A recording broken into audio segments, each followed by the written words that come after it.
الحمد لله نحمده ونستعينه ونستغفره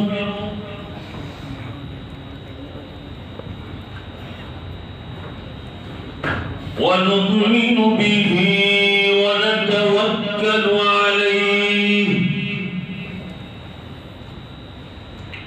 ونعوذ بالله من شرور أنفسنا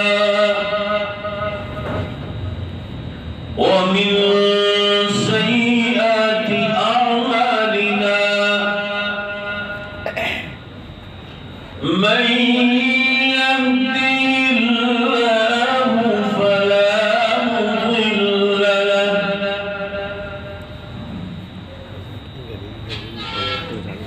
ومن يضلله فلا هادي له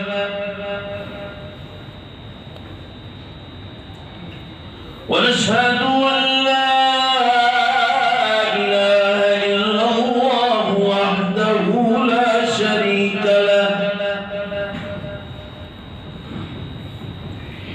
ونشهد أن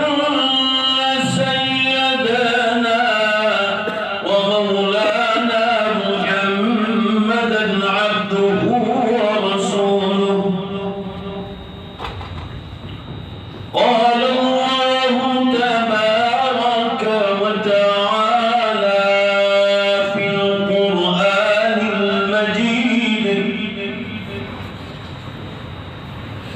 والفرقان الحميد أعوذ بالله من الشيطان الرجيم بسم الله الرحمن الرحيم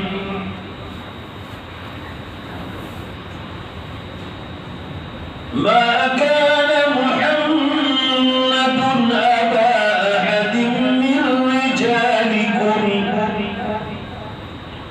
ولكن رسول الله وخاتم النبيين وكان الله بكل شيء عليما وقال الله تبارك وتعالى قل يا أيها الناس إني رسول الله إليكم جميعا وقال الله تبارك وتعالى إنك لعلى خلق عظيم وقال الله تبارك وتعالى وما أرسلناك إلا رحمة للعالمين وقال النبي صلى الله تعالى عليه وسلم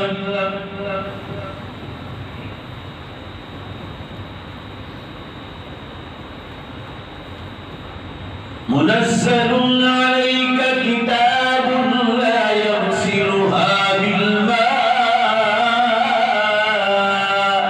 كما قال الله تعالى في حديثه القدسي صدق الله مولانا العظيم وصدق رسوله النبي الأمي الكريم ونحن على ذلك لمن الشاهدين والشاكرين والحمد لله رب العالمين زور سے ایک بار درود شریف پڑھیں اللهم صل على سيدنا ونبينا وشفيعنا وحبيبنا وسندنا مولانا محمد صلی اللہ علیہ وسلم بزرگان محترم عزیز نوجوانوں پردے میں بیٹھ کر سننے والی عزیز بہنوں اور ماں اس وقت آپ حضرات کے سامنے قرآن پاک کی چند آیات شریفہ اور اللہ کے پیارے نبی جناب محمد رسول اللہ صلی اللہ علیہ وسلم کی مبارک حدیث کا سہارا لیا جن سب کا تعلق سیرت سرکار مدینہ صلی اللہ علیہ وسلم سے۔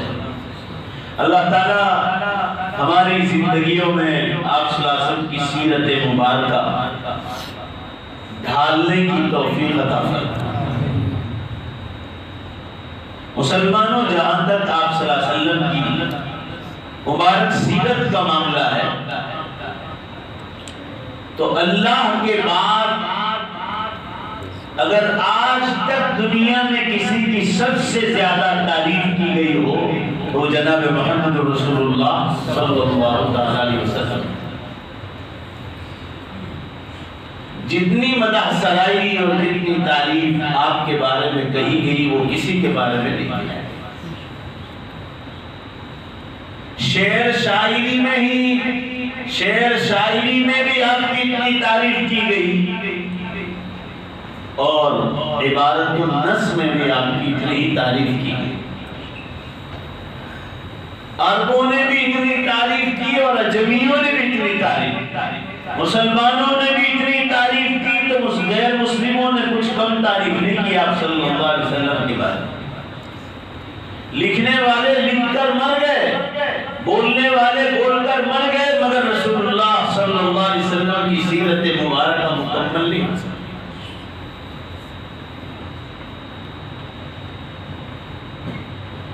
کہنے کا منشا یہ ہے کہ زندگیاں ختم ہو گئی، آپ صلی اللہ علیہ وسلم کی سیرت مبارکہ پوری نہیں ہوئی تو ہم ایک دو گھنٹے میں کیا سیرت پوری کرنا؟ بس اس کی ہلکی سی جھلک آپ حضرات کو بتلانی ہے کہ آپ صلی اللہ علیہ وسلم کے اخلاق کیا تھے، آپ کی سیرت کیا تھی، آپ کے معجزات کیا تھے۔ قرآن پاک میں اللہ نے ارشاد فرمایا قُلْ يَا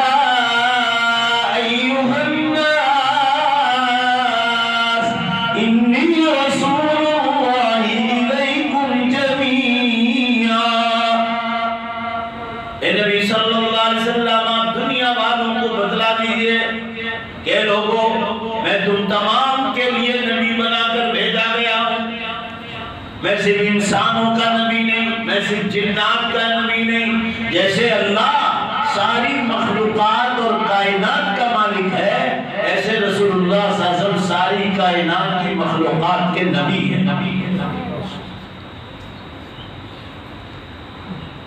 آپ کے معجزات سے بھی پتہ چلتا ہے کہ آپ صرف جنات اور انسان کے لیے نہیں آئے۔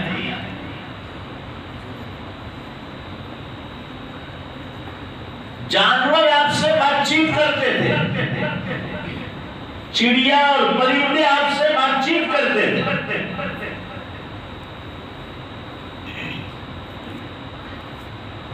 مخلوقات یہاں تک کہ جنگل کے شیر بول آپ سے بات چیت کرتے تھے،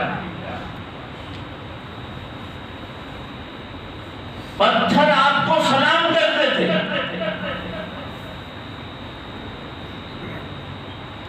معلوم ہوا ساری مخلوقات کے آپ نبی تھے۔ قرآن پاک میں اللہ نے ارشاد فرمایا اے نبی صلی اللہ علیہ وسلم آپ لوگوں کو بتلا دیجئے کہ میں تم تمام مخلوقات کے لیے نبی بنا کر بھیجا گیا ہوں۔ حضرت جابر رضی اللہ عنہ حدیث بیان کرتے ہیں کہ میں آپ صلی اللہ علیہ وسلم کے ساتھ اسلام پھیلانے کے لیے جنگل سے گزر رہا ہوں، گھاٹی دار پہاڑیوں سے ہم گزر رہے ہیں، اتنے میں ایک پہاڑی سے جنگلی بکری کی رونے کی آواز آئی اور وہ چلا کر بول رہی یا رسول اللہ یا رسول اللہ، اے اللہ کے رسول، اللہ کے رسول، میں نے اپنے بچوں کو دودھ بھی نہیں پلایا، میرے چھوٹے چھوٹے بچے ہیں، اللہ کے رسول میں گھاٹ پر پانی پینے کے لیے آئی تھی اور مجھے اس شیر نے پکڑ لیا، میں آپ کو سچا وعدہ کرتی ہوں اس شیر سے مجھے چھٹکارا دلائیے، اللہ کی قسم میں اپنے بچوں کو دودھ پلا کر واپس اسی شیر کے پاس آ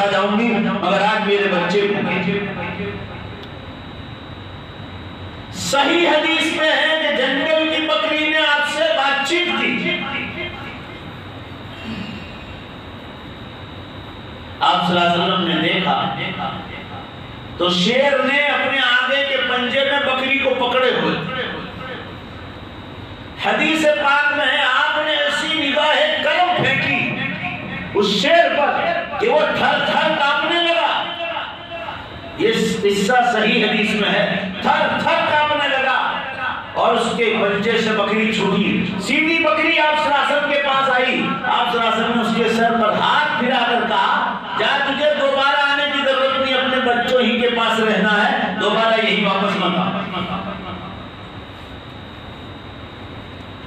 بکری چلی گئی اپنے بچوں کے پاس. حدیث پاک میں ہے بکری نے تو بات چیت کی, شیر وہی کھڑا.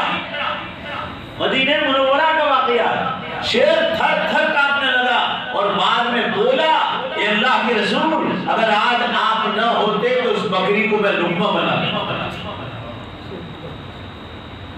جنگل کے شیر آپ سے بات چیت کرتے تھے, بکریاں آپ سے بات چیت کرتی تھی. یہی حضرت جابر رضی اللہ عنہ دوسرا واقعہ بیان کرتے ہیں. اسی طرح ہم جنگل سے گزر رہے تھے, بکریاں چرانے کے لیے نکلے تو صحابہ کرام تھوڑا آگے نکل گئے بکریاں چراتے چراتے, اور آپ صلی اللہ علیہ وسلم ذرا تھوڑے پیچھے رہ گئے. حضرت جابر فرما رہے میں آپ صلی اللہ علیہ وسلم کے ساتھ تھا. صحابہ نے بکریاں چراتے چراتے دیکھا کہ کچھ چھوٹے چھوٹے جھاڑ ہیں جس کے نیچے کسی پرندے کے چھوٹے چھوٹے بچے بیٹھے ہوئے, بہت چھوٹے, ابھی ابھی پیدا ہوئے تھے 2-4 دن. صحابہ نے دیکھا کہ یہ تو حلال پرندہ ہے اور اس کے بچے ہیں, تو اپنے کپڑوں میں ان بچوں کو پکڑ کر باندھ دیا اور ایک صحابی نے اس کو اپنے سر پہ رکھ دیا, وہ بکریاں چرا. مگر یہ نہیں دیکھا کہ ان بچوں کی ماں اوپر جھاڑ پہ بیٹھی ہوئی ہے. پہلے وہ صحابی کے سر پر چکرائی, خوب چکرائی اور شور مچایا, مگر صحابی رضی اللہ عنہ نے حلال سمجھ کر ان بچوں کو چھوڑا نہیں. اتنے میں اس پرندے کی نظر پیچھے گئی جہاں جناب رسول اللہ صلی اللہ علیہ وسلم بکریاں چرا رہے ہیں. یہ حدیث صحیح ہے, آپ کو سنا رہا ہوں. وہ آپ صلی اللہ علیہ وسلم کے پاس پہنچی ہو, وہ پرندے کی ماں, وہ پرندہ پہنچا اور آپ صلی اللہ علیہ وسلم کو کہہ رہا ہے یا رسول اللہ یا نبی اللہ, کہ آپ کے ساتھی کو خبر نہیں کہ ماں بچے کے بغیر پریشان ہے اور بچے ماں کے بغیر پریشان ہے, ان کو کہہ دو کہ بچوں کو چھوڑ دے تاکہ ہم دونوں پریشانی سے بچ جائیں, ہمیں چھٹکارا ملے پریشانی سے. آپ صلی اللہ علیہ وسلم نے صحابی سے فرمایا بھائی کس نے پکڑا ہے؟ تو صحابی نے فرمایا اللہ کے رسول میں نے پکڑا. فرمایا جہاں سے لیے تھے وہیں چھوڑ دو, اب یہ کھانے کے لائق نہیں بنے, ابھی اس کی ماں اس کو دانا کھلا دیا, ماں کے بغیر پریشان ہو رہے اور ماں اس کے بغیر پریشان ہو رہی, ان بچوں کو چھوڑ دیجیے. جیسے بچوں کو چھوڑا, ماں ان بچوں کے پاس پہنچی اور اس کو اپنے پروں کے اندر لے لی. اتنے میں ہوتے ہوتے آپ صلی اللہ علیہ وسلم بھی وہاں پہنچ گئے. وہ ماں بچوں کو لے کر نیچے ہی بیٹھی. اب آگے سنیے, یہ حدیث میں یہ بتلایا گیا کہ وہ پرندے نے آپ صلی اللہ علیہ وسلم سے بات چیت کی. یہ معجزہ تھا آپ صلی اللہ علیہ وسلم کا. اور جب آپ قریب گئے تو آپ صلی اللہ علیہ وسلم نے جتنے صحابہ کے قریب لا کر فرمایا دیکھو یہ صحیح حدیث میں ہے, اس ماں کو جیسے اپنے بچوں سے محبت ہے کہ بغیر بچوں کے ماں تڑپ رہی تھی, فرمایا اللہ کی قسم اللہ کو بھی اپنے ایمان والے بندوں سے اسی سے زیادہ محبت ہے.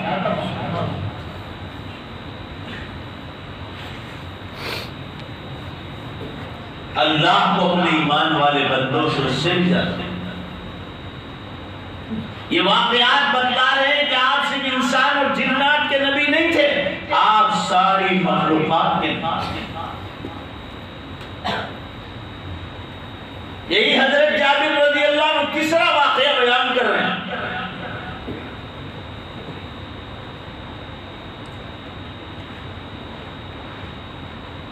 کہ ہم اسلام پھیلانے کے لیے گزر رہے ہیں سمندر کے کناروں کی طرف جا رہے ہیں۔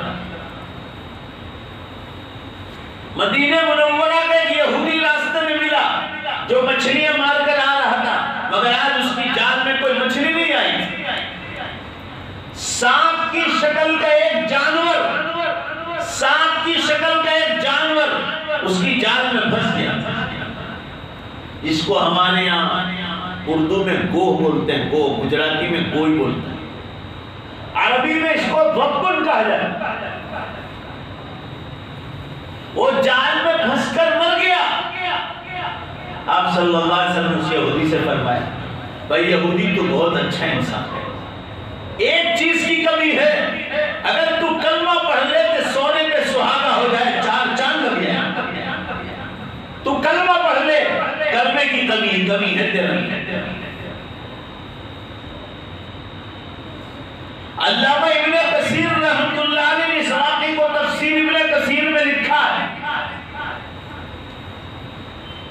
اور فرمایا کہ اس یہودی نے رسول اللہ صلی اللہ علیہ وسلم کو چیلنج پھینکا کہ یہ مرا ہوا جانور ہے، اے محمد صلی اللہ علیہ وسلم آپ مجھے بار بار دعوت دے رہے ہیں، اگر میں اس کو زمین پر پھینکتا ہوں، اگر یہ مرا ہوا جانور زندہ ہو کر آپ کے نبی ہونے کی گواہی دے دے کہ آپ اللہ کے آخری نبی ہے، تو میں کلمہ پڑھنے کے لیے تیار۔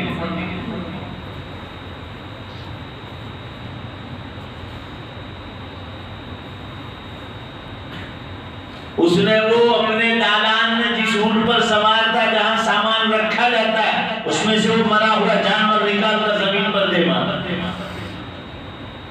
گو ہے وہ گو۔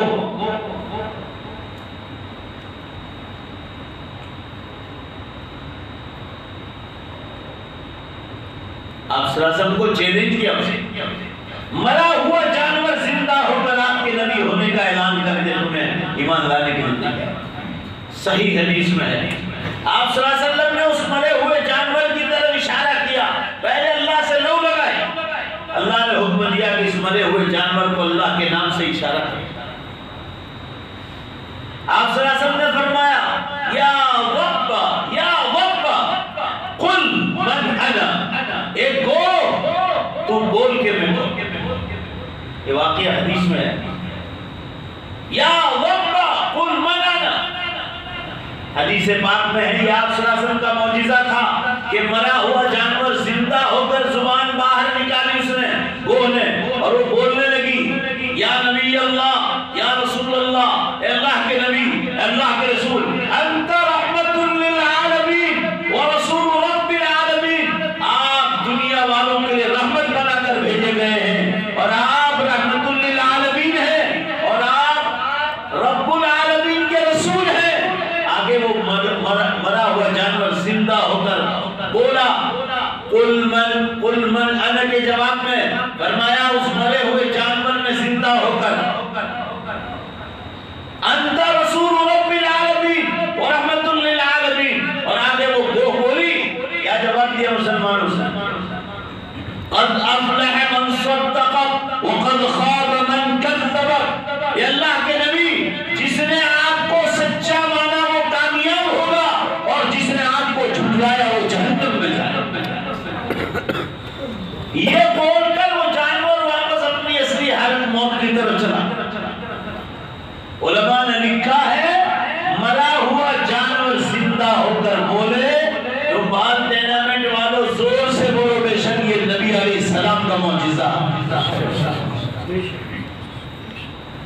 معجزہ نبی کے سوا کوئی پیش نہیں کر سکتا، صرف وہ نبی علیہ السلام کی ہستی ہے جن کے ہاتھ پر اللہ تعالیٰ معجزہ ظاہر فرمائے۔ علامہ ابن جوزی رحمۃ اللہ علیہ عرب نے بہت بڑے بزرگ گزرے ہیں، آپ صلی اللہ علیہ وسلم کی سیرت پر بھی خوب کتابیں لکھی۔ فرمایا کسی نبی کو اللہ نے ایک معجزہ عطا فرمایا، کسی کو 2 دیے، کسی کو 3 دیے، کسی کو 10 دیے، کسی کو 50 دیے، کسی کو 100 دیے۔ فرمایا رسول اللہ صلی اللہ علیہ وسلم کو اللہ تعالیٰ نے 10,500 معجزے عطا فرمائے، اور ان میں آپ کا سب سے بڑا معجزہ قرآن پاک ہے۔ قرآن پاک بھائی آگے بیٹھے ہو، آگے آ جاؤ، آگے بڈھے تو نہیں ہو نا، سمجھ کر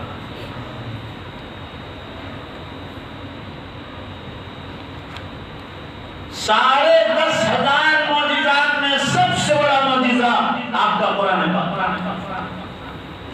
1400 سال پہلے آپ صلی اللہ علیہ وسلم کے سینے مبارک پر، قلب مبارک پر قرآن پاک اتارا گیا، اور آج تک جس حالت میں اتارا گیا تھا، زور سے بولو بے شک آج بھی اسی حالت میں محفوظ ہے۔ آپ صلی اللہ علیہ وسلم دنیا میں نہیں رہے، مگر آج بھی آپ کا یہ معجزہ زندہ ہے۔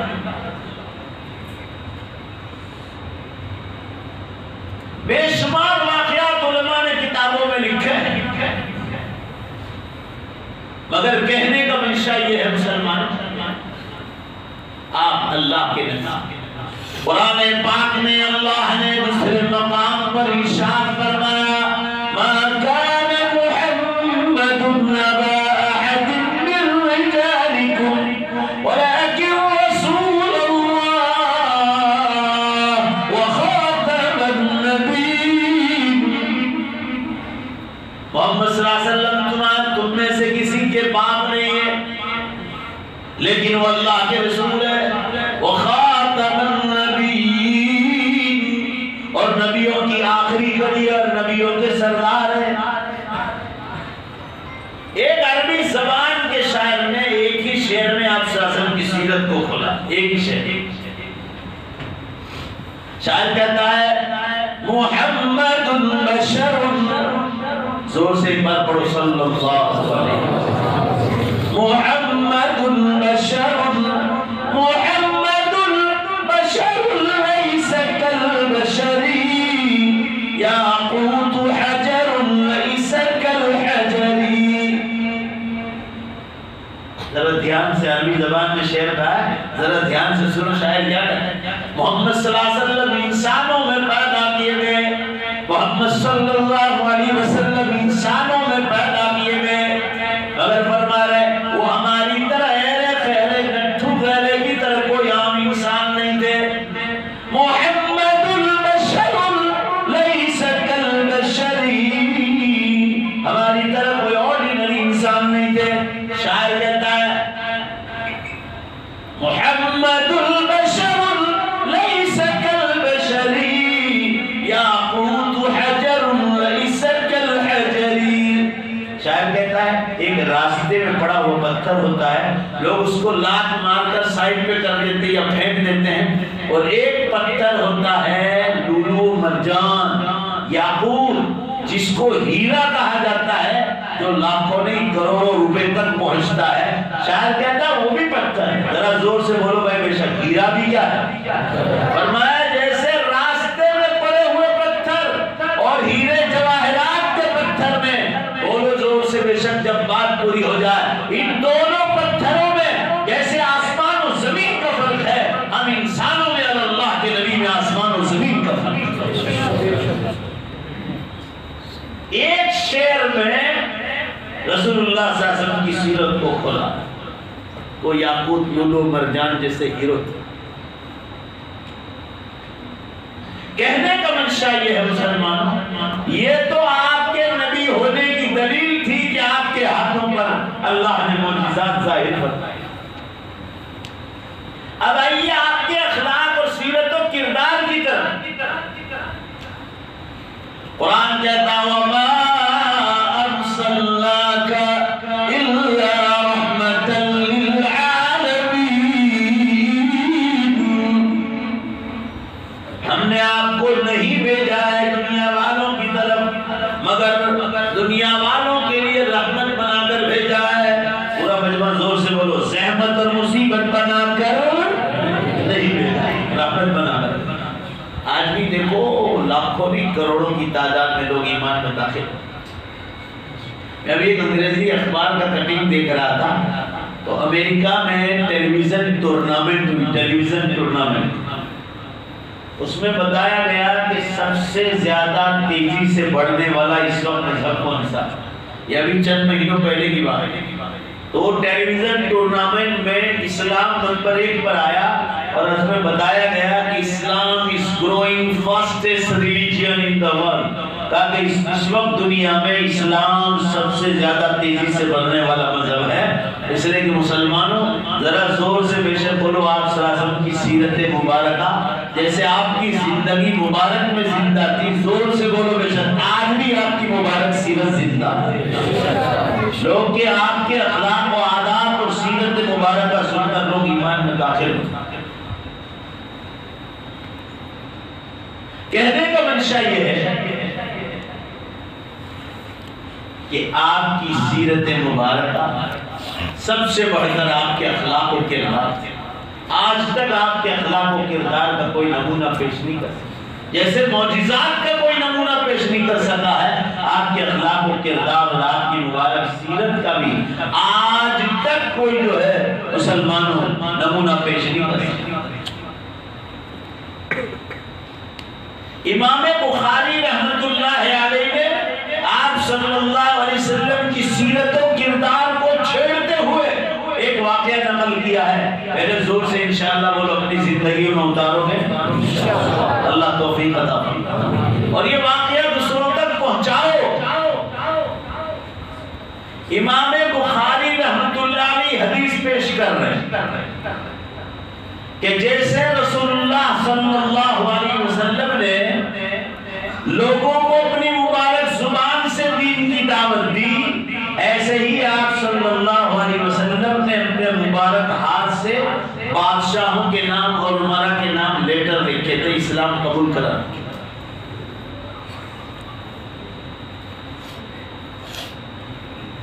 آپ نے زبان سے بھی دعوت دی، کوئی آپ نے قلم سے بھی دعوت دی۔ ان لیٹرز میں آپ نے ایک لیٹر لکھا اٹالی کے بادشاہ ہرقل کے نام، اور اس لیٹر میں شروع میں لکھا بسم اللہ الرحمن الرحیم من محمد بن عبداللہ رسول اللہ صلی اللہ علیہ وسلم الی ملک الروم ہرقل ابن فنا ابن فنا ابن فنا۔ بسم اللہ کے بعد نیچے لکھا محمد بن عبداللہ جو اللہ کے رسول اور نبی آخری، ان کی طرف سے ہرقل بادشاہ کے نام لیٹر۔ یہ لیٹر لکھنے کا سنت طریقہ ہے کہ پہلے بسم اللہ لکھو اور سائڈ پر پہلے لکھو لکھنے والا کون ہے اور کس کے سامنے لکھو کس کے نام لیٹر جائے۔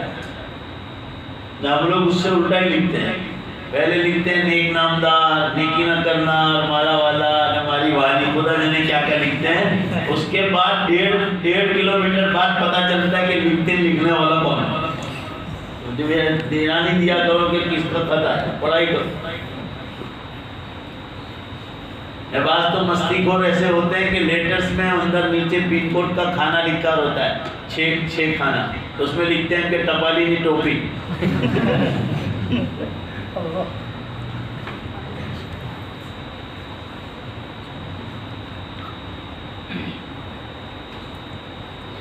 یہ سنت طریقہ بتلایا کہ پہلے بسم اللہ لکھو اور پہلے پتہ چل جانا چاہیے اوپر سے کہ لکھنے والا کون ہے اور کس کے نام لیٹر جا رہا ہے، جو لکھنا ہے وہ مضمون بعد میں لکھو۔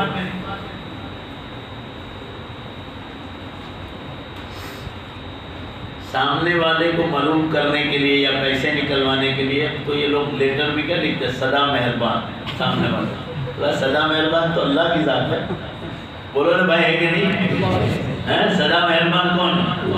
اللہ کی ذات۔ وہ اس لیے لکھتے ہیں تاکہ بار بار منی آرڈر بھیجتے رہے۔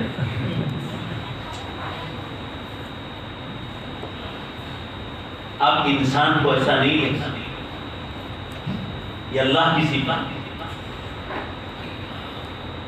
سدا مہربان مخلوقات پر، زور سے بولو کون سا؟ صرف اللہ۔ ہمارے لیے جو ذریعہ بنے ہیں ان کو ذریعہ بنانے والا بھی اللہ ہے۔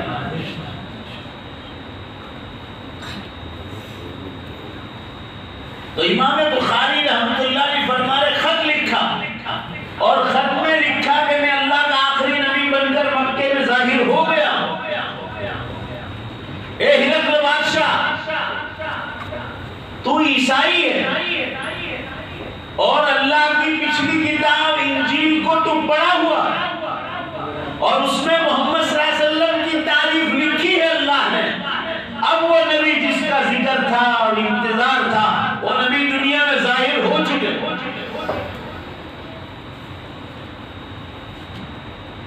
اب تیرا فرض ہے کہ اگر تو جنت میں جانا چاہتا ہے، ہرقل نام ہے بادشاہ، تو کلمہ پڑھ۔ یہ آپ نے لیٹر لکھا اور لیٹر لکھ کر بھیجا حضرت دحیہ بن خلیفہ کلبی رضی اللہ تعالیٰ، جن کی شکل میں حضرت جبریل علیہ السلام آسمانوں سے آیا کرتے تھے آپ صلی اللہ علیہ وسلم کے پاس۔ حضرت دحیہ کو بھیجا، وہ پانی کے جہاز سے، کشتی سے اٹالی پہنچے، فرانس۔ آج کل اٹالی فرانس، اس اٹالی یہ بات کا نام ہے، اصل اس کا نام روم ہے، روم۔ آج روم راجدھانی ہو گئی۔ آج قرآن پاک میں الف لام میم غلبت الروم، یہ روم جس کو آج کل روم کہا ہے، یہ اس کی راجدھانی اٹالی۔ یہاں روم میں یہ بادشاہ ہرقل رہتا تھا آپ صلی اللہ علیہ وسلم کے زمانے میں، تو آپ نے اس کو بھی خط لکھا کلمہ پڑھنے کے لیے۔ پانی کی کشتی سے یہ صحابی پہنچے اور بادشاہ کے دربار تک پہنچ گئے۔ آپ صلی اللہ علیہ وسلم کا خط مبارک پڑھا ہرقل بادشاہ، بوسہ دیا، سر آنکھوں پر رکھا اور ایک باکس بنوایا، کیونکہ حضور صلی اللہ علیہ وسلم کی تعلیم حضرت عیسیٰ علیہ السلام والی کتاب انجیل میں پڑھ چکے تھے کہ اللہ کے آخری نبی آئیں گے، ان کی آخری امت آئے گی، پھر دنیا ختم ہو جائے گی۔ یہ بادشاہ نے پڑھ رکھا تھا اور لوگوں کو نصیحت بھی کرتا تھا انجیل سے اور بائبل سے۔ اس نے ایک باکس بنوایا اور آپ صلی اللہ علیہ وسلم کا خط مبارک عزت سے اس باکس میں رکھا۔ تھوڑے دنوں کے بعد پورے عربستان کا میلہ لگنے والا تھا ملک شام میں، سیریا کی بات آئی تو ایک بات کام کی بتاتا چلو، یہ یاد رکھنا آپ کو، یہ نشانی قیامت کی ہو چکی ہے۔ آپ صلی اللہ علیہ وسلم نے فرمایا فتح العراق و فتح الشام، قیامت سے پہلے عراق بھی فتح ہو جائے گا اور ملک شام اور سیریا بھی فتح ہو جائے گا، یہ لوگ اس پر حملہ کریں گے۔ آج سیریا تباہ،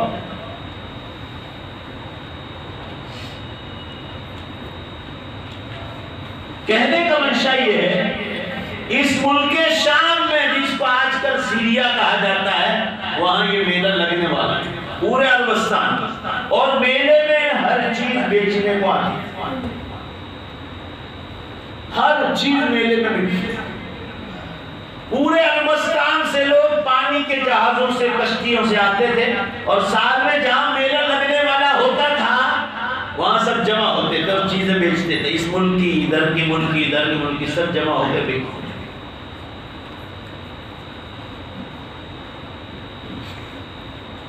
اس میلے کا صدر جو بنانے والے تھے عربستان والے، وہ اس ہرقل بادشاہ کو، جس کے نام حضور صلی اللہ علیہ وسلم نے زور سے بولو کیا لکھا تھا، خط لکھا تھا، لیٹر۔ یہ اس میلے کا صدر تھا اور اس کا آخری بیان ہوتا تھا اور وہی فیصلہ کرتا تھا کہ آئندہ سال یہ میلہ کہاں لگے۔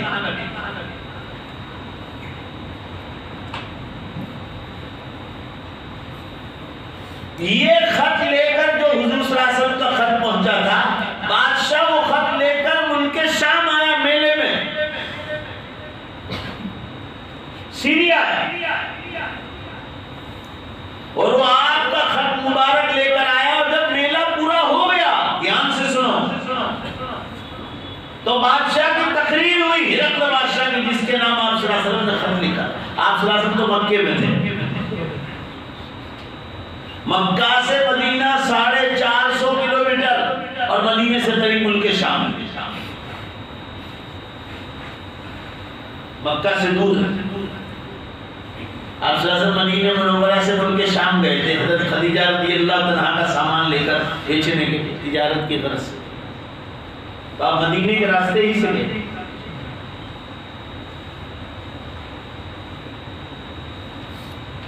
میلہ ختم ہو گیا، بادشاہ کی تقریر بھی پوری ہو گئی اور یہ اعلان ہو گیا کہ اب کہاں میلہ لگنے والا ہے۔ لوگ اٹھنے کی تیاری کر رہے تھے، بادشاہ ہرقل نے کہا سب کے سب بیٹھے رہو، مجھے تم تمام لوگوں سے ایک کام ہے، وہ کام پورا ہو کر میلہ ختم کیا۔ بادشاہ نے جو باکس بنایا تھا جس میں آپ صلی اللہ علیہ وسلم کا خط مبارک رکھا تھا، وہ باکس سے خط مبارک نکالا جو آپ صلی اللہ علیہ وسلم نے کلمے کی دعوت کے لیے اسی بادشاہ کو لکھا۔ بادشاہ نے خط مبارک عربستان والوں کے سامنے نکالا اور کہا دیکھو یہ خط مجھے مکہ مکرمہ سے محمد صلی اللہ علیہ وسلم نے لکھا ہے، ابھی بادشاہ ایمان نہیں لایا، اور اس نے مجھے کلمے کی دعوت دی ہے ایمان کی، میں عیسائی عالم ہوں، میں نے انجیل کو جو اللہ کی کتاب اس کو پڑھا ہے اور اس میں محمد صلی اللہ علیہ وسلم کی بہت تعریف آئی ہے کہ آخر زمانے میں محمد صلی اللہ علیہ وسلم پیدا ہوں گے، وہ اللہ کے آخری نبی ہوں گے، اور جو ان پر ایمان لائے گا وہی جنت میں جائے۔ ان کے نبی بننے کے بعد ان پر ایمان لانا ضروری ہوگا، قرآن پر بھی ایمان لانا ضروری ہوگا، اور محمد صلی اللہ علیہ وسلم کی رسالت و نبوت پر بھی ایمان لانا ضروری ہوگا۔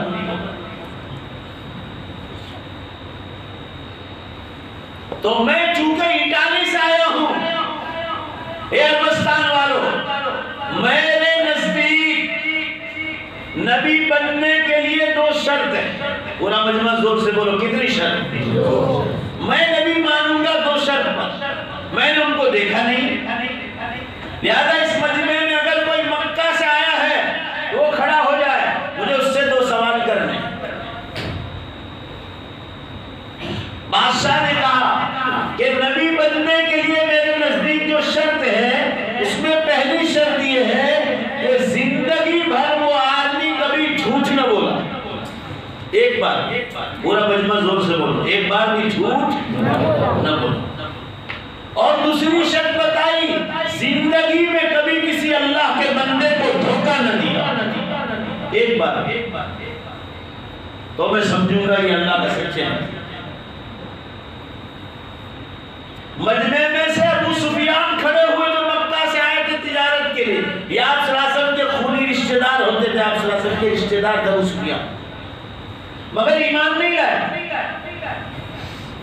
یہ وہی ابو سفیان ہے جس کی بیوی ہندا نے حضرت حمزہ رضی اللہ تعالیٰ عنہ کا کچا کلیجہ چبایا،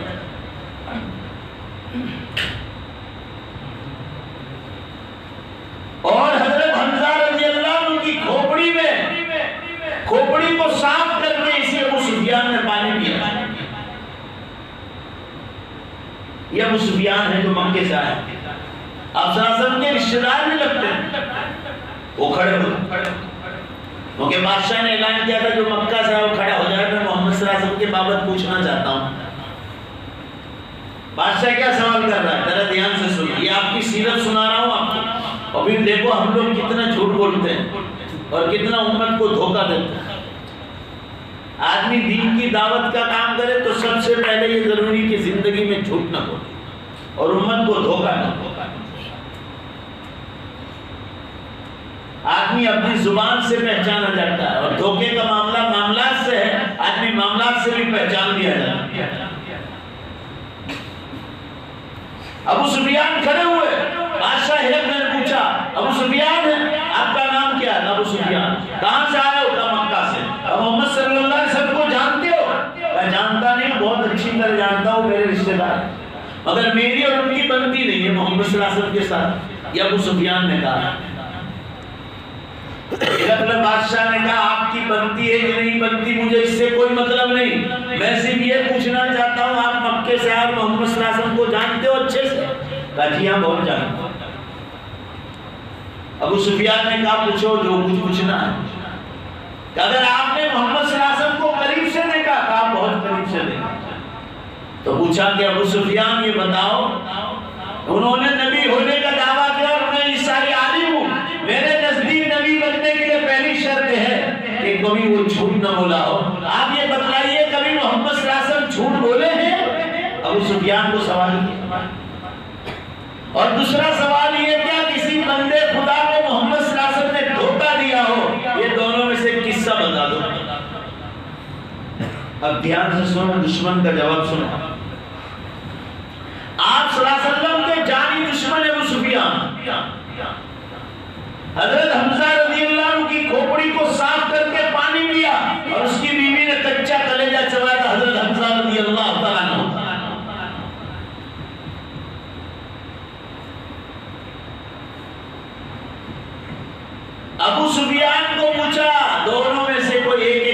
سنا دو، اگر کبھی جھوٹ بولے ہیں تو وہ قصہ سنا دو، کسی کو دھوکہ دیا تو قصہ سنا دو۔ دشمن ابو سفیان کہہ رہے ہرقل بادشاہ آپ تو اٹالی سے آئے ہو، میں مکے سے آیا ہوں، محمد صلی اللہ علیہ وسلم کو برسوں سے جانتا ہوں، نبی ہونے کا جب سے دعویٰ کیا تب بھی سے میں بات بھی جانتا ہوں اور نبوت سے پہلے کا حال بھی جو معلوم ہے۔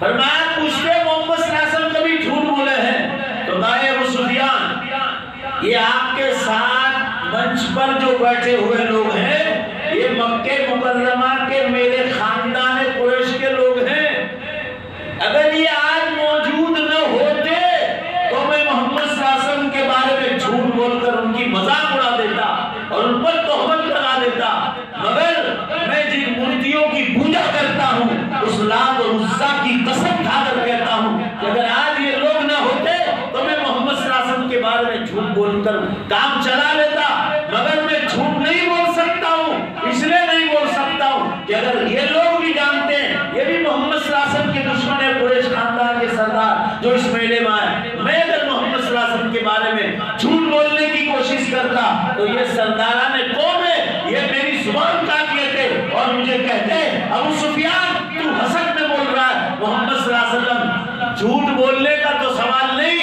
زندگی میں کبھی جھوٹ بولنے کا سوچا بھی نہیں تھا، میری زبان کاٹ لیں گے، ابو سفیان تو جھوٹ بولتا ہے، محمد صلی اللہ علیہ وسلم کبھی جھوٹ نہیں بولتا۔ اور آگے وہ کہتا ہے اے ہرقل بادشاہ سن لیجئے، آپ نے دھوکے کے بابت پوچھا ہے تو سن لیجئے، محمد صلی اللہ علیہ وسلم نے آج تک کسی بندے خدا کو کسی بندے خدا کے ساتھ آج تک کبھی دھوکے کا معاملہ نہیں کیا۔ دوبار ٹورنامنٹ والوں تم سب بے صبر لوگ، ذرا زور سے بولو سب مل کر، کیسے ہو بولو، دیکھو کیسے بولتے نہیں، اپنی باری ہے، زور سے بولو، کیسے لوگوں بولو، پھر صبر ہے، کیوں میں 5-10 منٹ لیٹ آئے سفر سے تو نماز پڑھ کے بھاگ گیا۔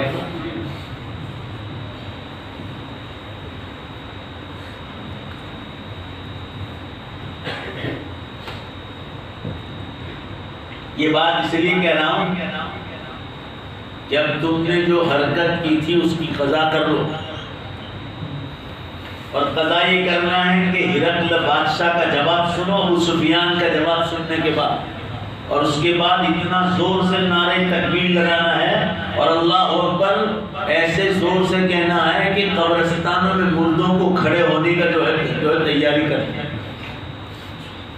ان کا ایسا جوش چڑھے نعرہ سن کر اللہ اکبر کا کہ ہم بھی زندہ ہو کر نعرہ لگانا۔ بولو پہلے زور سے انشاءاللہ بولو، زور سے بولو گے پہلے سے طے کر لو، نعرہ کون لگائے گا زور سے، جیسا ویسا نہیں، مردار ہو تو کوئی بولنا ہی مت، یہ تو اسی وقت اٹھا کے باہر کر دوں میں مسجد سے۔ ابو سفیان نے کہا، پہلے سن لو ابو سفیان کی بات، دشمن بول رہا ہے، دشمن رسول، کہ محمد صلی اللہ علیہ وسلم کے بارے میں جھوٹ بولتا ہے تو سرداران قوم میری زبان کاٹ لیتے کہ ابو سفیان تو جھوٹ بولتا ہے، محمد صلی اللہ علیہ وسلم کبھی جھوٹ نہیں بولتا اور محمد صلی اللہ علیہ وسلم نے کبھی کسی کو دھوکہ نہیں۔ دشمن کیا ہے؟ ابو سفیان کی بات سنو اور اب نعرہ لگاؤ، اگر محمد صلی اللہ علیہ وسلم کے اخلاق و کردار سے اور آپ کی مبارک سیرت سے محبت ہے، بتاؤ دنیا میں کوئی ایسا آدمی ہو تو دنیا۔ ابو سفیان کا جواب سن کر ہرقل بادشاہ جو اٹالی سے آیا تھا اس نے کہا اے عربستان والو، اے عربستان والو، یا اہل العرب، اے عربستان والو، تم کس کے انتظار میں ہو جو آدمی اپنی پرائیویٹ زندگی میں آج تک جھوٹ نہیں بولا ہے، وہ اللہ کے معاملے میں کس طرح جھوٹ بول سکتا ہے؟ نعرہ تکبیر، بولو اللہ۔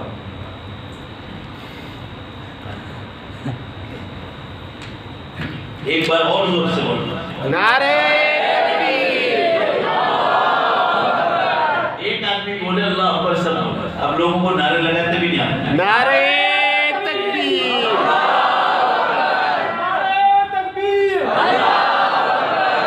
اب ایک اور جواب باقی ہے، اس وقت اپنے نعرے کا مظاہرہ کرنا ہے۔ ابو سفیان کا جواب سن کر دوسرا جواب دیا ہرقل بادشاہ نے، اے عربستان والو، اے عربستان والو، تیار رہنا، تم کس کا انتظار کرتے ہو جو آدمی آج تک اپنی پرائیویٹ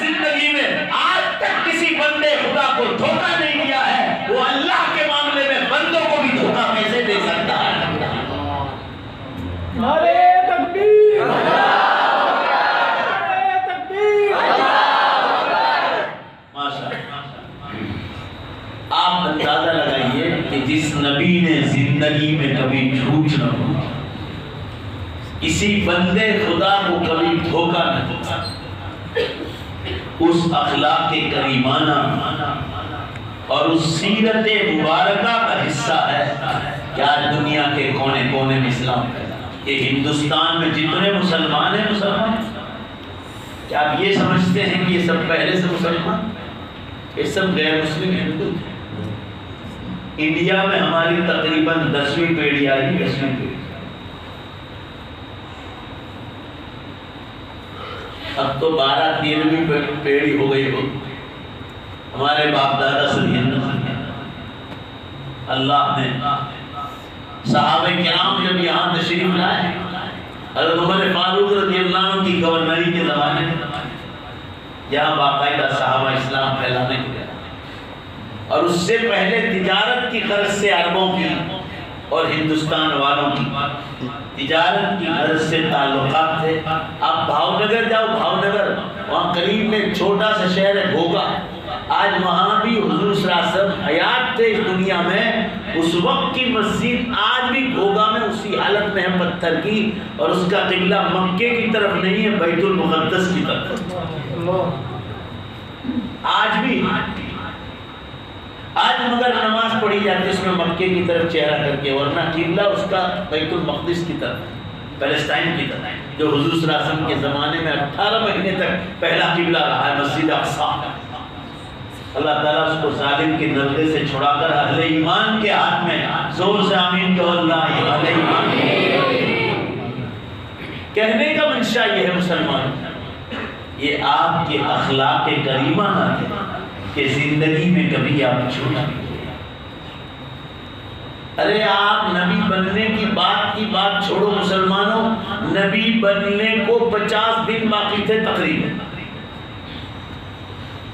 آپ کی نبوت سے پہلے کا واقعہ ہے، مکہ مکرمہ میں جو کعبۃ اللہ ہے اس کے پتھر لگانے کا معاملہ آیا تو سارے قبیلے اور خاندان آئے عرب کے، وہ کہہ رہے کہ ہمارا سردار لگائے گا، وہ کہے کہ ہمارا سردار لگائے، دوسرا قبیلہ کہے ہمارا سردار، چوتھا قبیلہ کہے ہمارا سردار۔ قریب تھا کہ تلواریں نکل جائے اور لڑائیاں شروع ہو جائے۔ معاملہ اس پر ختم کر دیا گیا کہ لڑائی نہ کرو، کل سب سے پہلے جس شخص کا مبارک قدم کعبۃ اللہ میں پڑے گا اس کے مبارک ہاتھ سے کعبۃ اللہ کی عمارت رکھی جائے، نئے پتھر ہے۔ چنانچہ مسلمانوں، آپ صلی اللہ علیہ وسلم ہی سب سے پہلے آئے اور پورے عربستان کے قبیلے شعر شاعری کرنے لگے، جاء الامین اتینا، جاء الامین اتینا، ہمارے امانت دار شخص آ گئے، ہمارے امانت دار شخص آ گئے۔ یعنی آپ کے نبی بننے سے پہلے آپ کو دوسرے قبیلے والے الامین کا لقب دے چکے تھے کہ ہمارے امانت دار شخص، انہی کے ہاتھ سے کعبۃ اللہ کا پتھر رکھا۔ آپ سوچیں، جنگل کے جانور، سمندر کی مچھلیاں کو آپ سے بات چیت کرتے تھے۔ مکہ مکرمہ میں ایک پتھر تھا مسلمانوں، صحیح مسلم کی حدیث میں ایک پتھر تھا، آپ صلی اللہ علیہ وسلم جب بھی گزرتے تھے وہ پتھر آپ کو سلام کرتا اور آپ اس کے سلام کا جواب دیتے۔ بے جان چیزوں میں اللہ جان پیدا کر کے بتاتے نبی کے اللہ۔ آپ صلی اللہ علیہ وسلم کا ایک دوست تھا، غیر مسلم دوست تھا، وہ ایمان نہیں لایا۔ آپ صلی اللہ علیہ وسلم نبی بنا دیے گئے تو ایک بازار میں وہ سامان بیچ رہا تھا مکہ مکرمہ میں۔ ایک دن آپ صلی اللہ علیہ وسلم کو یہ خیال آیا کہ میں نبی بنا دیا گیا ہوں اور مجھے صرف یہ معلوم کرنا ہے کہ میرے اس کے آنکھوں کو بند کرنے سے پتہ لگتا ہے کہ میں ہوں کہ کون ہوں۔ تو آپ صلی اللہ علیہ وسلم پیچھے چلے گئے اور اس کے چہرے پر اس کے دوست غیر مسلم دوست کو آپ صلی اللہ علیہ وسلم نے اس کے چہرے پر ایسے ہاتھ رکھا۔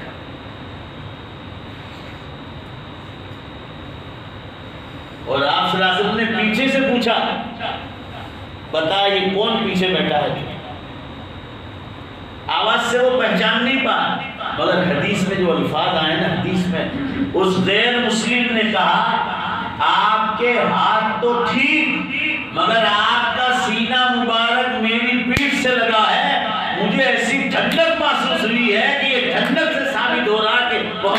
وسلم کے سوا دوسرا کوئی. یہ غیر مسلم کا ادراک تھا. آپ سوچنا آپ صلی اللہ علیہ وسلم جہاں بیٹھتے تھے مسلمان و خوشبوئیں پھیلتی. صحابہ کرام فرماتے ہیں ہم دعوت و تبلیغ کے لیے دور جاتے ہیں اور جب واپس آتے ہیں یا ہم لوگ آپ صلی اللہ علیہ وسلم کے ہاتھ پر ایمان لانے کے لیے یہاں بیٹھ ہونے کے لیے آتے ہیں تو آپ مسجد نبوی میں نہ ہوتے, گھر پر پوچھتے تو گھر پر بھی نہیں ہوتے, تو مدینے کی گلیوں میں تلاش کرتے تھے اور جس گلی سے گزرتے ہوتے بس خوشبوئیں مہکتی ہوتی تھی, خوشبوئیں مہکتی ہوتی, اور جہاں خوشبو بند ہو جاتی تھی صحابہ فرماتے ہیں ہم لوگ سمجھ جاتے تھے کہ یا تو اس گھر میں ہوں گے یا اس گھر میں, اور کسی گھر میں مل جاتے, خوشبو وہی بند ہو جاتی. اور یہاں تک مسلمانوں آپ صلی اللہ علیہ وسلم کا اکرام, مسلمان تو مسلمان, غیر مسلم بھی اتنا اکرام کرتے تھے. حدیث میں یہ بات یاد رکھنا, ایسے الٹم نہیں بتلا رہا. ہر مسلمان اور غیر مسلم اپنے مکان کے باہر ایک چھوٹا سا مٹکا رکھتے تھے اور یہ سوچ کر رکھتے تھے کہ اگر محمد صلی اللہ علیہ وسلم یہاں سے گزریں گے تو ہمارے مٹکے سے پانی پیے. آپ سوچیں یہ اس وقت مقام ملتا ہے جب آدمی جھوٹ سے بچے, غیبت سے بچے, دھوکہ دینے سے. آج ہم دیکھ لو مال سامان بیچنے کے لیے کتنا جھوٹ ہوتا ہے. مینار مسجد پر ہر سوموار کو وہاں مجلس ہوتی ہے, تو آج کل جھوٹی قسم کھانا اور جھوٹ بولنے کا بیان چل رہا تھا. اب نکاح کا بیان شروع ہوا ہے. پچھلی مجلس میں یہ بیان آیا تھا, آپ صلی اللہ علیہ وسلم نے ارشاد فرمایا جھوٹ بول کر یا جھوٹی قسم کھا کر تم مال سامان تو بیچ دو گے, مگر اس کی نحوست سے, تمہارے دل پر جھوٹ بولنے سے یا جھوٹی قسم کھانے سے جو کالا داغ لگے گا, اللہ کی قسم قیامت تک حدیث میں ہے کوئی مٹا نہیں سکتا. آج ہم بات میں جھوٹ بولتے ہیں, مال سامان بچوانے کے, جھوٹی قسمیں کھاتے, لوگوں کو دھوکہ دیتے ہیں. مال انڈیا میں بنا ہے اور باقاعدہ مشینریوں پر سٹیکر بنتے ہیں, میڈ ان جاپان, انڈیا ہی میں بنتے ہیں, میڈ ان چائنا, بنتا انڈیا میں. بنانے والے بھی مسلمان, دھوکہ دیں. مال کچھ ہونا اور کچھ بیچ, جیسے جانوروں میں بھی ہوتا ہے. بھینس بیچنی ہوتی ہے تو 2-3 ٹائم دودھ ہی نہیں نکالتی, برکت ہو جائے. اور جب گاہک آئے گا بھینس خریدنا تو اس کے سامنے کبھی درود شریف نہیں پڑھتا, بسم اللہ الرحمن الرحیم اللہم صلی علی سیدنا. یہاں درود شریف کا کیا کام ہے بھائی؟ کبھی درود شریف سمجھ میں آ گیا, او 15 لیٹر نکلا, 15 لیٹر. وہ گاہک سمجھتے یار یہ بھینس تو بہت دودھ دینے والی, بیچارہ لے گیا کتنے میں تک 1 لاکھ روپے میں. کون سی جعفر آبادی ہے کہ لے جاؤ, خوشی 1 لاکھ روپے دے دیے. وہ لے گیا بیچارہ, رات کو اس نے اور زیادہ چلایا بھینس کو کہ چلو اور 20 لیٹر نکل جائے. اس نے نکالا تو صبح میں 5 لیٹر نکلا. بھروسے کی بھینس نے پاڑا جنا اس کو کرے, 5 ہی لیٹر نہیں. آپ صلی اللہ علیہ وسلم نے فرمایا یہ دھوکہ. پورا مجمع زور سے بولو یہ دھوکہ. آپ کے اخلاق سے کوئی متاثر نہیں ہو سکتا. علماء کرام کی مجلسیں یہی سکھاتی ہے کہ سیرت نبی کو اپنے اندر اتارو. دعوت و تبلیغ کا کام یہی سکھاتا ہے کہ آپ صلی اللہ علیہ وسلم کی سیرت کو اپنے اندر اتارو. خانقاہوں میں یہی سکھایا جاتا ہے کہ آپ صلی اللہ علیہ وسلم کی سیرت کو اپنے اندر اتارو. ہم آخری زمانے کے مسلمان, گجراتی میں کہتے ہیں پچھڑیے ہیں, پچھڑیے آخری, تو ایسے ہی ہوں گے. ہر قسم کے گناہ کے مسلمان. آپ صلی اللہ علیہ وسلم نے فرمایا تھا کہ ان کو موت کا اور قیامت کا کوئی ڈر نہیں ہوگا, ہوگا تو آٹے میں نمک کے بنا. آج دیکھو کون سا گناہ ایسا ہے جو مسلم سماج میں نہیں مانا. یہ سب قیامت کی نشانی ہے. قیامت بے حد قریب ہے مسلمان, بے حد قریب. آپ جو میری بات نہیں مانی تو آپ رو گے مرنے کے. چند برس باقی ہے دنیا کو, چند برس. آپ صلی اللہ علیہ وسلم نے فرمایا تھا جب دنیا میں جھوٹ، شراب، جوا، ناچ گان، دھوکہ بازی، لانچ، رشوت، ظلم، زینا کاری عام ہو جائے، وبعدها سنوات الزلازل، اس کے بعد زلزلوں، دھرتی کمب کے برس قیامت تک شروع ہو جائے۔ دیکھو میں کوئی رپورٹ بیان نہیں کرتا، آپ ایمانداری سے بولے دنیا میں زلزلے ہو رہے ہیں یا نہیں ہو رہے؟ دیکھو پورا مجمع کہہ رہا ہے روز دھرتی کمب چاہتی ہو، مراٹھواڑ میں ہو رہے ہیں، مہاراشٹر میں ہو رہے ہیں، پونا میں ہو رہے ہیں، یہ پرسوں ترسوں جو ہے چکھلی میں ہوئے، کل جو دھرمپور میں ہوئے، پرسوں نوساری میں ہوئے، ادھر کچھ اور بھوج میں ہو رہے ہیں، کٹھیاوال میں ہو رہے ہیں، پوری دھرتی ایسے کافی۔ ابھی 8 دن پہلے ارجنٹینا میں زلزلہ آیا، بے شمار لوگ مارے ارجنٹینا، پاناما سے اوپر، مظفر نگر یو پی میں ہوا، 15-20 دن پہلے پاکستان میں ہوا، 40-50 آدمی مارے گئے، پوری دھرتی کام کرتی، اور یہ مسلمان غفلت میں سویا ہوا۔ یہ نبی کی سیرت کو اپنے اندر اتارنے کے لیے نہیں کیا، جہاں بالغ اور جوان ہوا اور داڑھی کے بال آنا شروع ہوئے کہ اس کو شیو کرنا شروع کرنا۔ نبی کی سیرت یہ ہے کہ پہلے نبی جیسا مبارک چہرہ بنا، بولو نا بھائی انشاءاللہ داڑھی کی سنت زندہ کرو گے انشاءاللہ۔ دیکھو بہت دھیمے سے آواز ہے، زور سے بولو انشاءاللہ۔ نبی چہرے کی مبارک کے چہرے کی طرح اپنا چہرہ بناؤ پہلا۔ اللہ کے نزدیک قیمت آئے گی نبی کی سیرت اتارنے کے بعد، ورنہ نہیں آ سکتی۔ اللہ کے محبوب بندے بن جاؤ گے پہلے نبی جیسا چہرہ مبارک۔ اب تو آپ کے پردھان منتری کی داڑھی بھی کتنی لمبی ہوتی جا رہی ہے، ان کو پارلیمنٹ میں شرم نہیں آتی۔ میں پہلے منموہن سنگھ کی مثال دیتا تھا، اب تو یہ الٹ ٹپو بھی جو ہے داڑھی رکھنے شروع کر دی۔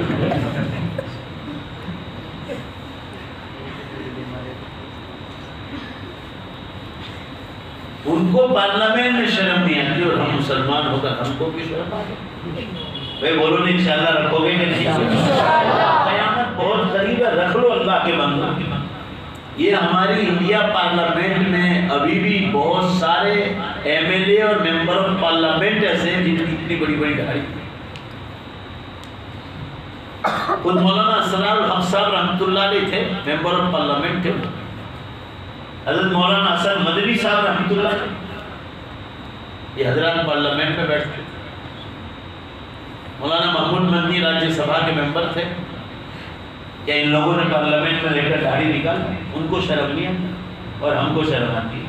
ان کے تو کہاں وہ تو ووٹ جیت کر کہاں کوئی ایم ایل اے بنتا ہے، کوئی راجیہ سبھا کا ممبر، کوئی ممبر آف پارلیمنٹ۔ ہم لوگوں کو تو ڈوبھال ٹورنامنٹ میں 5 آدمی کے پیچھے ہماری حکومت نے اور ہم کو داڑھی رکھنے میں شرم۔ نبی کی سیرت مبارکہ یہ ہے کہ پہلے نبی جیسا چہرہ، بولو نا دوبارہ انشاءاللہ کرو، اور پھر نبی کے اخلاق اپنے اندر اتارو۔ جھوٹ نہ بولو، شراب نہ پیو، شراب بیچو نہیں، جوا جگار کے کام کاج نہ کرو، گھروں میں پردہ لاؤ، اخلاق و کردار سیکھو، معاملات صاف رکھو، کسی کا 5 پیسہ دبانے کی بات نہ کرو، کسی کا مکان، فلیٹ، مسجد کا، مدرسے کا دبانے کی کوشش کرو۔ یہ نبی کے اخلاق ہے۔ آپ کی رہنی سہنی شریعت کے مطابق، آپ صلی اللہ علیہ وسلم نے جب لنگی پہنی مبارک تو آپ نے پہلے سیدھا پاؤں ڈالا، پھر الٹا، اور نکالتے وقت پہلے الٹا پاؤں نکالتے تھے اور پھر سیدھا پاؤں نکالتے، اور ہم الگ کر پہلے الٹا ہی پاؤں ڈالتے، ٹوائلٹ میں جاتے تو سیدھے پاؤں سے ہی گھس جاتے۔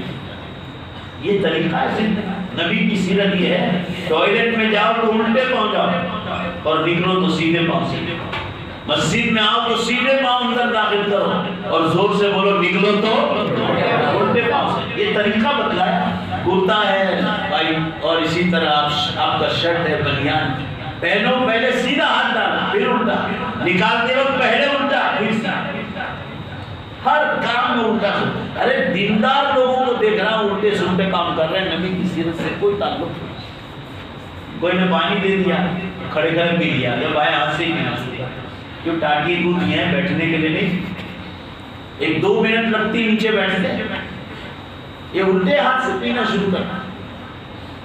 کچن میں آ گئے، کھانا کھا لیا، کوئی دیکھتا نہیں، کھڑے کھڑے پانی پی لی۔ ہاں گھٹنوں میں تکلیف ہو، کرسی نہ ہو، پریشانی ہو تو ٹھیک ہے، عذر تو ہے نہیں، اور بس کھڑے کھڑے پانی پی لو۔ ریلوے اسٹیشن ہو کہ بس اسٹیشن ہو، دو جگہ مگر بیٹھ کر پیو، آپ کے نبی کا طریقہ۔ دانتوں کی صفائی کرنا، مونچھوں کو کتروانا، داڑھی کو بڑھانا، یہ آپ کے نبی کی سنت۔ بدن کے بالوں کی صفائی کا حکم ہے کہ 40 دن پہلے ان بدن کے بالوں کی صفائی کرنا۔ صحابہ فرما رہے ہیں کہ آپ صلی اللہ علیہ وسلم ہر جمعے کو بدن کے بالوں کی اور ناخن کی صفائی کرنا۔ 40 دن تک آپ نے صفائی نہیں کی تو آپ بڑے گناہ میں داخل ہو جائیں۔ یہ نبی کی سیرت، بڑے بڑے ناخن رکھنا، نیل پالش کرنا، مرد ہو کر کانوں میں بالی کرنا، کڑے پہننا، پھٹی ہوئی پینٹیں پہننا۔ ابھی فیشن نکلی ہے، یہاں گھٹنے بنا، یہاں پھٹی۔ ابھی جمبو سر گیا تھا تو بہت بڑا مجمع تھا، سب نوجوان بہت زیادہ تھے۔ میں نے کہا یہ بھی تو سطر ہے، تو پیچھے بھی سطر ہے، پیچھے پھٹا ہوا کیوں نہیں پھٹا؟ یہ بھی تو سطر ہے، یہ جو گھٹنے کی ہڈی ہے یہاں تک سطر۔ بولو میں نے غلط بات کہی؟ یہ بھی سطر میں داخل، اور اس کو چلتے چلیے سب دکھ رہا، یہ سطر ہے، وہ بھی سطر۔ بہت بڑا گناہ۔ آپ کو اپنے سطر کا کوئی حصہ بغیر ضرورت کے دیکھنے کی بھی اجازت نہیں، اللہ کے پیشاب استنجے کے لیے جاؤ، غسل کرنے جاؤ۔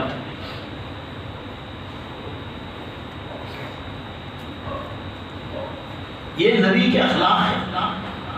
سو سیدھی کرو، اللہ کا اللہم بسمک متواہیہ پڑھ کے۔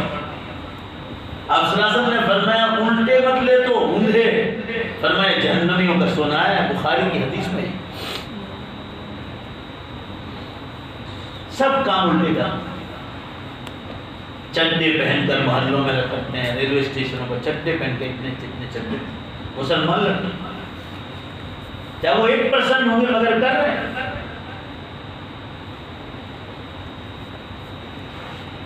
یہ سب نبی کے اخلاق نہیں۔ نبی کے اخلاق اپنے اندر اتارو گے، آپ کی مبارک زندگی، شوز پہنو سیدھا پاؤں ڈالو، پھر الٹا پاؤں نکالتے ہو، پہلے الٹا پھر سیدھا، ایسے سوکس پہنتے ہو۔ یہ طریقہ زندگی گزارنے کا آپ کو طریقہ ہے۔ ہاتھ حضرت عائشہ رضی اللہ عنہ دوسری ازواج مطہرات، حضرت ام سلمہ رضی اللہ عنہ کی روایت بخاری میں کہ آپ صلی اللہ علیہ وسلم جب بھی کھانا کھاتے تھے پہنچے تک ہاتھ دھوتے تھے۔ ہم لوگ کیا کرتے ہیں، دوسرے ہاتھ کو تو تکلیف ہی نہیں دیتے کہ حضرت کو کیوں تکلیف دے، بس ذرا دائیں پر بھی کھانا ہاتھ دھوتے وقت بھی پہنچو تک دھوتے۔ یہ طریقہ بتایا۔ مسواک کرنا، کسی سے بات چیت کرتے تھے تو بھی کسی منہ کی بدبو سے کسی کو تکلیف ہو، نیند سے اٹھتے وقت مسواک کرتے، بات چیت کرتے ہوئے مسواک کرتے، وضو کرتے ہوئے مسواک کرتے، کھانا کھانے کے بعد آپ مسواک کرتے۔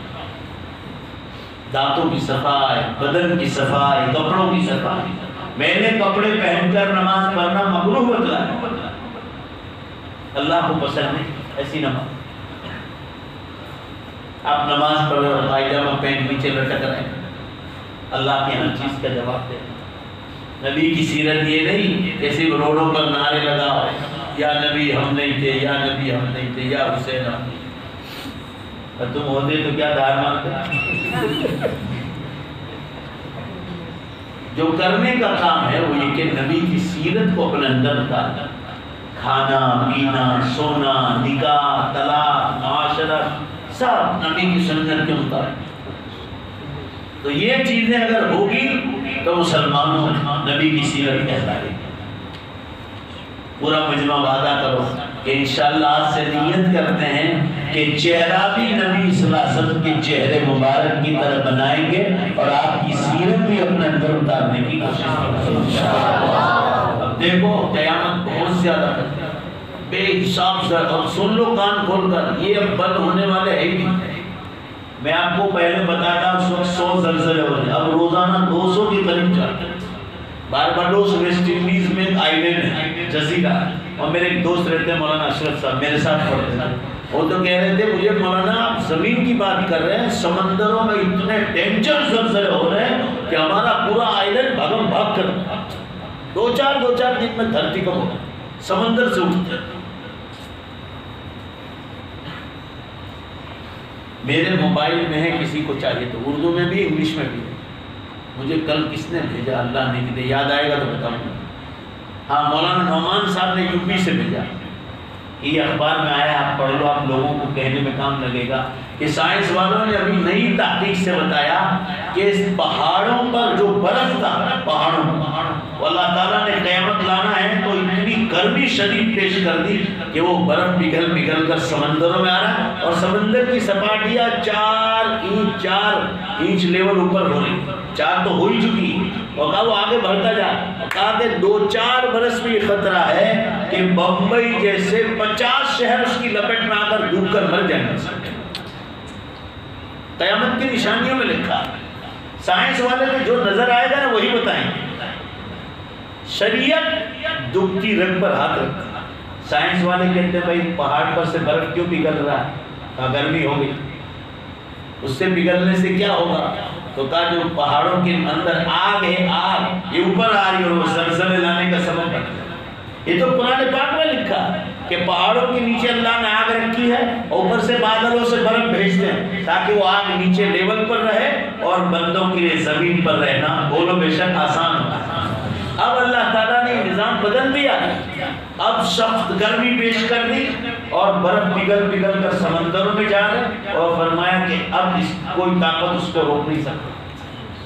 اب لیول سمندروں کو اوپر آ زیادہ طوفان پر آئیں گے تری اور پھر کیا ہوگا کہ اس طرح جو ہے توڑ پھوڑ شروع کریں گے اللہ تعالیٰ. اب زلزلے ہو کب سمندری طوفان ہے.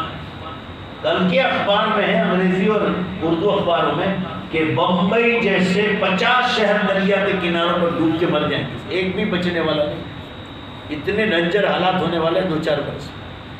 یہ لوگوں کا اندازہ ہے ہونے والا. ہو سکتا ہے کچھ دیر بعد بھی, مگر یہ الارم بج رہے ہیں اور ہم لوگ غفلت میں سو رہے ہیں. سائنس والے کہہ رہے ہیں دنیا کو سکون والے دن ملنے والے نہیں. سائنس والے جو کہہ رہے ہیں ارتھ ان کرائسس, زمین بھائی جنک سپاٹی پر ہے. پورا مجمع زور سے بولو بھائی جنک سپاٹی پر لانے والا کون؟ ٹائم پورا ہو گیا. سب آپ دوائی کی دکان پر دوائی لینے جاؤ تو اس پر 2 لائن لکھی رہتی, یہ تاریخ پر دوا بنی اور یہ تاریخ کو اس کو پھینک دینا, یہ آخری تاریخ. اللہ تعالیٰ نے یہ دنیا بنائی اس کی ایک مدت تھی, یہ جنت کی تیاری کے لیے بنائی تھی اور اللہ تعالیٰ فرما رہا ہے کہ اس کی آخری تاریخ آ گئی ہے. نبی صلی اللہ علیہ وسلم آ گئے, قرآن آخری کتاب آ گئی, آخری امت آ گئی, 1500 سال پورا ہونے کی تیاری ہے. اب اس دنیا کو ہم سمیٹنے والے, دنیا کو ہم سمیٹنے والے. ٹائم میں سے برکت اٹھا دی گئی. بھائی بولو نا ٹائم میں برکت ہے. میں آپ کو بار بار کہتا ہوں اللہ کے بندو جاگو. نئی نشانی قیامت کی, علماء کو اٹھا لیا جائے گا, علم بستر اٹھا لیا جائے گا. 2000 کے قریب علماء ہمارے انڈیا میں انتقال کر گئے کورونا وائرس. 2000 یہ 3 برس. ابھی ساؤتھ افریقہ میں 2-3 مہینے میں 75 بڑے بڑے علماء چلے. خود عربستان حرمین کے امام کے انتقال ہوا کورونا. جو کورونا میں جاتا ہے وہ سب شہید, مگر ہم لوگ غفلت میں سو رہے. اللہ کے بندو جاگو, بڑی نشانیاں شروع ہو چکی. آپ کو سکون ملنے والا نہیں, جو تیاری کرنا کرو. سورج جو پچھم سے نکل گیا تو توبہ کا دروازہ بند ہو جائے. یہ سورج سے آپ کا پیپر نکلتا ہے گجراتی میں دیوے بھاسکر. میں نے خود نے پڑھا, کسی اور نے نہیں, میں نے خود نے پڑھا رمضان سے پہلے کہ سورج کی جو پچھم کی دشا ہے وہ اور سورج کے بیچ میں ایک بال کے برابر جگہ باقی رہے, بال کے برابر. اب سائنس والے کہہ رہے ہیں اس کو کتنے سال لگتے ہیں پچھم تک پہنچنے میں, وہ تو جس نے سورج بنایا وہی جانتا. سائنس والے تھوڑی بتا دیں گے کتنے سال. اور ہم کو قرآن میں پہلے سے کہہ دیا گیا, قرآن پاک میں, کہ جو سورج پچھم کی طرف چلا جائے گا ادھر سے نکلے گا. پورا مجمع آدھی حدیث آپ پوری کرو تو توبہ کا دروازہ بند ہو جائے. پھر آپ اللہ سے معافی مانگو, کچھ نہیں. اس لیے جاگو, آخرت کی تیاری کرو. وہاں جس چیز کی تیاری لے کر جانا ہے اس کی تیاری مکمل کر کے جاؤ. اور سب سے پہلے نمازوں کی پوچھو, معاملات, حلال روزی, پاکی صفائی, پڑوسی کا حق, جانوروں کا حق, رشتہ داروں کا حق, وراثت کا معاملہ, شریعت کے مطابق ہر چیز کو آپ کو سوال ہوگا. چند برس باقی, ایسا نہ ہو کہ رونے کا وقت اور ابھی آخری بات سن لو، ابھی علماء کرام کی 20 کتابیں ایک ہی موضوع پر آئی، دجال کے نکلنے 20 کتابیں آئی عربی اور اردو۔ علماء کا کہنا ہے کہ ابھی جو نشانی ظاہر ہونے کا خطرہ ہے وہ دجال کے نکلنا، اور دجال نکلا تو عیسیٰ علیہ السلام آسمانوں سے اتر آئیں گے اور امام مہدی کا بھی ظہور ہو جائے۔ تقریباً 4 بڑی نشانیاں ہو چکی۔ حرم کے امام شیخ ماہر محق علی مکہ مکرمہ، انہوں نے 3 سال پہلے جب لاکھوں کا مجمع تھا حج میں، اس وقت وہاں خطبے میں کہا تھا کہ اللہ کی قسم بڑی نشانیاں زیادہ تر ختم ہو چکی، اس لیے اللہ کے واسطے جاؤ اور وعدہ کر کے جاؤ کہ انشاءاللہ قیامت آئے گی، جب آئے گی تاریخ اللہ کو خبر ہے، برس کون سا، تاریخ مہینہ کون سا، دن کون سا، گھڑی کون سی، پورا مجمع زور سے بولو کس کو خبر ہے؟ وہ ہم کو صرف اتنا کہتے ہیں قیامت قریبا، تیاری کرو، مگر میری اور موت کا زور سے جواب تو سب مل کر بھروسہ ہے، تو ہر وقت تیاری کرنی چاہیے، آدمی کو ہر وقت تیار رہنا چاہیے۔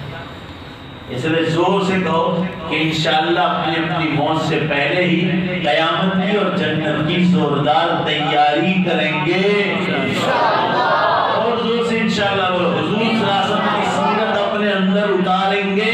اللہ میرے اور آپ کے بیٹھنے کو قبول فرمائے۔ وآخر دعوانا الحمدللہ۔ لوگ باہر دونوں دروازوں پر بیٹھے، ادھر بھی بیٹھے، بات ختم ہو گئی۔ یہ ایک آپ لوگوں کے لیے نیک کام لایا ہوں، یہ علماء کرام آئے ہیں کرناٹکا سے، میں وہاں گیا ہوں ہگلی جہاں سے علماء کرام آئے ہیں،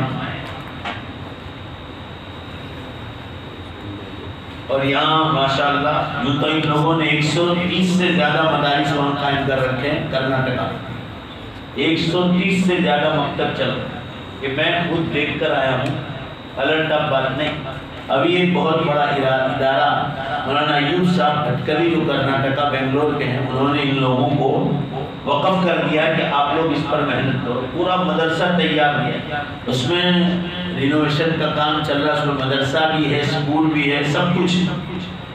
تو یہ حضرات جو ہے ابھی وہاں کرناٹکا سے آئے ہیں، اتنا بڑا مجمع ہے، اللہ نے مان دیا ہے، ہمارا گجرات کا علاقہ بہت آسودہ علاقہ، اللہ نے بہت نوازا ہے، تو آپ حضرات سے گزارش ہے للہ الگ رکھنا، زکوٰۃ صدقات خیرات الگ رکھنا، یہ دونوں سائڈ لوگ بیٹھے ہوئے ہیں، آپ تمام حضرات سے گزارش ہے کہ دل کھول کر امداد کر کے جائیں، جزاکم اللہ تعالیٰ۔ درود شریف پڑھیں۔ بسم اللہ الرحمن الرحیم، الحمدللہ رب العالمین، والعاقبۃ للمتقین، والصلاة والسلام علی خیر خلق محمد وآلہ وصحبہ اجمعین۔ ربنا آتنا فی الدنیا حسنہ وفی الآخرۃ حسنہ وقنا عذاب النار۔ اے اللہ اپنے فضل سے ہمارے گناہوں کو معاف فرما، ہماری خطاؤں سے درگزر فرما۔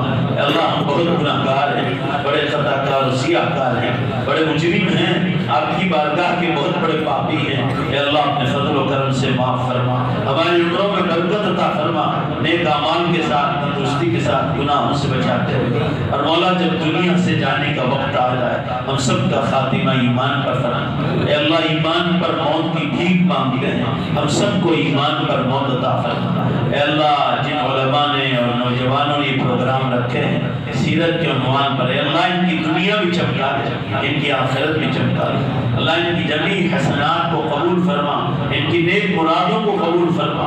اللہ یہ جتنا مجمع آیا ہے ان تمام کو ان مدرسوں پر خرچ کرنے کی توفیق عطا فرما۔ اللہ دل کھول کر ان مدرسوں کو مدد کرنے کی توفیق عطا فرما۔ ہم سب کے یہاں جمع ہونے کو قبول فرما، آپ صلی اللہ علیہ وسلم کی مبارک سیرت کو اپنے اندر اتارنے کی توفیق عطا فرما۔ اللہ میں جھوٹ بولنے سے، غیبت کرنے سے، دھوکہ دینے سے، جھوٹی قسمیں کھانے سے ہماری حفاظت فرما۔ ہم تمام کے یہاں جمع ہونے کو قبول فرما۔ اے اللہ قیامت بہت قریب ہے، امت کو جاگنے کی توفیق عطا فرما، ہماری دعاؤں کو اپنے فضل و کرم سے قبول فرما برحمتک یا ارحم الراحمین۔